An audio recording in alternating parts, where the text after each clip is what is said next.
sembra che già da questo primo intervento le sollecitazioni siano molto importanti e interessanti. Vincenzo Floris è consigliere regionale del DS, è stato un protagonista delle battaglie che si sono fatte ad Ottana per l'industria, per il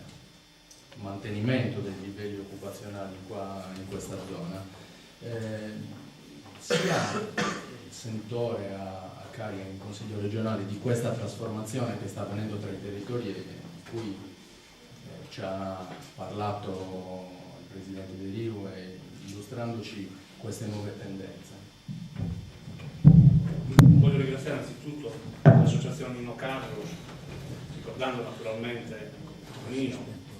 che per noi, che eravamo nel sindacato, rappresentava un punto di riferimento certo, era uno che aveva una visione che riguarda lo sviluppo molto chiaro. E per noi era appunto un punto certo, riferimento sia a Roma sia a Sardegna. La domanda che sta al centro di questo dibattito, se c'è ancora spazio per l'industria della Sardegna centrale, ci dà la possibilità di analizzare, così come sta facendo il Presidente De Riu, le luci e le tante ombre che sono presenti oggi nel settore industriale, cercando naturalmente di uscire fuori un po' da alcuni comuni che non ci aiutano a capire quello che è successo in questi anni e soprattutto non ci aiutano a tracciare una prospettiva che permetta a questa provincia di dotarsi di un'anima produttiva. Io parlerei di provincia al di là delle zone che naturalmente hanno caratterizzato in tutti questi anni l'industrializzazione. Quando noi parliamo della Sardegna centrale parliamo di Ottana, parliamo del Marine Planargia, parliamo dell'Alto Vistanese, parliamo del Boceo, parliamo insomma di un'area vasta che un po' racchiude gran parte delle situazioni più disagiate che si vivono a livello regionale.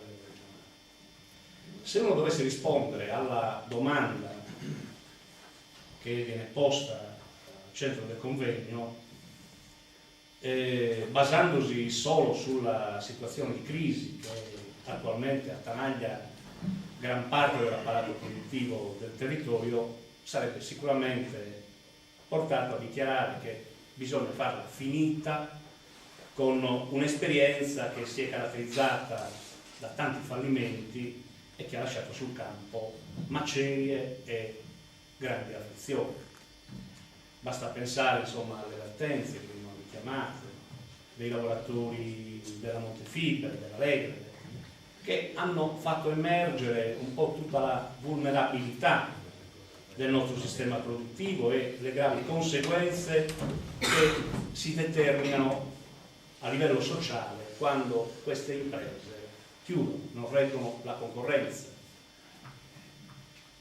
Lo stato di preoccupazione che ha caratterizzato queste due vertenze, da una parte si trattava di impegni per quanto riguarda la Montefibre non rispettati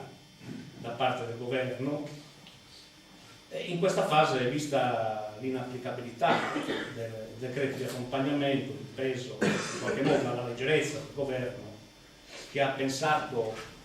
innanzitutto a mettere in piedi uno spot pubblicitario durante la campagna elettorale sulla pelle dei lavoratori.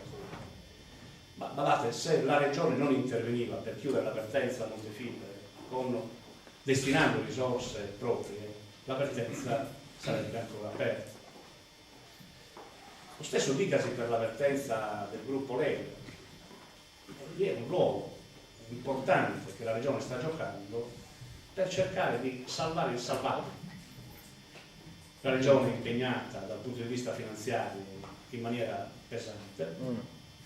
e credo che la linea che la regione si è data, quella di trasferire anche una parte di produzioni da Ponte San Pietro, stia iniziando a dare i primi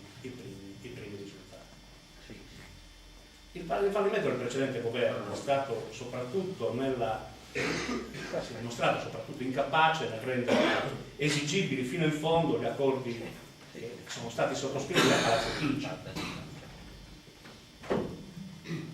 anche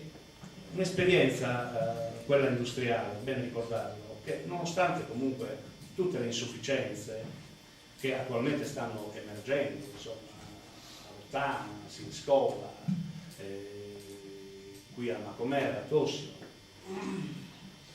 però voglio dire che comunque l'industria del Nuorese è un'industria che è presente da oltre 30 anni. È chiaro che è un'industria che oggi non ha più, come si dice, la spinta propulsiva per andare avanti,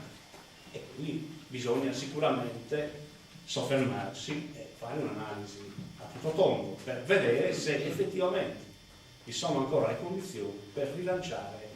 non dico questo tipo di industria, ma l'industria nella sua più larga accezione a livello provinciale. È vero che la partita che si sta giocando attualmente è una partita di rimessa, dove si sta tentando, insomma, in qualche modo di tenere in piedi l'attuale assetto produttivo. È sbagliato però naturalmente, quando parliamo di crisi industriale, soffermarci solo sulla realtà della Sardegna centrale, comunque sulle realtà complessive della nostra isola, perché oggi la crisi coinvolge come un tornado tutto l'apparato produttivo nazionale, l'apparato produttivo dell'isola, ma complessivamente l'apparato produttivo del nostro paese. Quello che in questo momento caratterizza l'apparato industriale nazionale è una fase di declino angosciante che coinvolge tutti i settori strategici presenti nel nostro paese e sta compromettendo, se non si attiveranno da subito politiche industriali innovative e coraggiose, imperniate, come veniva ricordato, Fausto, sulla ricerca, eccetera, sull'innovazione, si rischia appunto di mettere in discussione la stabilità economica del paese. Non aiuta in questa fase nemmeno l'atteggiamento di una parte del mondo imprenditoriale. L'altro giorno è stato fischiato in un convegno della Confindustria il segretario nazionale della CGIL, perché ha affermato che i lavoratori subito durante la resistenza difesero con le armi in pugno gli impianti, perché quegli impianti rappresentavano il loro parte, e perché vi è sempre stato all'interno delle organizzazioni sindacali il senso del dovere, il senso della responsabilità. Credo appunto che non aiuti l'atteggiamento che hanno una parte appunto degli imprenditori del nostro paese, che stanno delocalizzando una parte delle proprie produzioni in Romania, in Serbia, in altri paesi dove trovano un costo del lavoro inferiore a quello italiano. Io per esempio non credo che questa scorciatoia possa rappresentare il futuro per l'industria italiana, ma perché si basa su una situazione drogata e appoggiata semplicemente sulla negazione di alcuni diritti fondamentali dei lavoratori. Cioè, però io credo che un paese che smette di produrre, che allenta la propria presenza nei mercati, che si illude che si possa vivere di rendite finanziarie, di speculazioni immobiliari, è un paese, secondo me, gravemente malato. Io sono convinto che, come si sta facendo, insomma, da più parti, sia importante, interessante riscoprire il Made in Italy, per esempio il Made in Italy alimentare, valorizzare le nostre tradizioni gastronomiche, fatti di sapori, di profumi, a cui tutti noi siamo fortemente legati. Ma altra cosa è pensare con leggerezza che si possa abbandonare nel nostro paese il settore manifatturiero per basarsi unicamente, prevalentemente sui settori, sui salumi, sui formaggi, sul settore turistico alberghiero, tutti naturalmente settori interessantissimi che non possono essere